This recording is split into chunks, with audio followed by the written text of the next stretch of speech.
मोक्षप्रदायिनि मञ्जुळवासिनि वेदनुते पङ्कजवासिनि देवसुपूजित सद्गुणवर्षिणि शान्तियुते जय जय हे मधुसूदनगामिनि आदिलक्ष्मि जय पालय माम्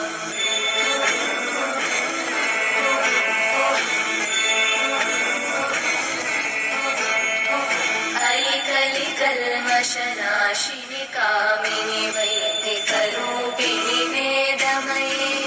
क्षीरसमुद्भव मङ्गलरूपिणि मन्त्रनिवासिनि मन्त्रनुते मङ्गलदायिनि अम्बुजवासिनि देवगणाश्रितपादयुते जय जय हे मधुसूदनगामिनि धान्यलक्ष्मि जय पालय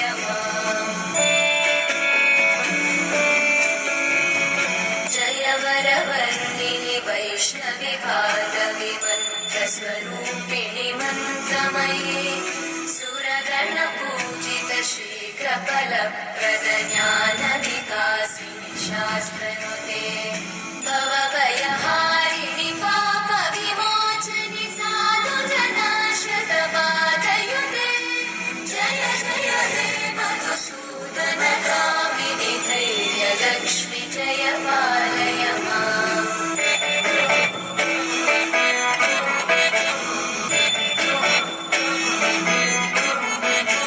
जय जय दुर्गतिनाशिनि कामिनि सर्वफलप्रद शास्त्रमयि रथगजतुरगपदाति समानुत परिजनमण्डित लोकनुते हरिहर ब्रह्म सुपूजित सेवित तापनिवारिणि पादयुते जय जय हे मधुसूदनगामिनि श्रीगजलक्ष्मी पालय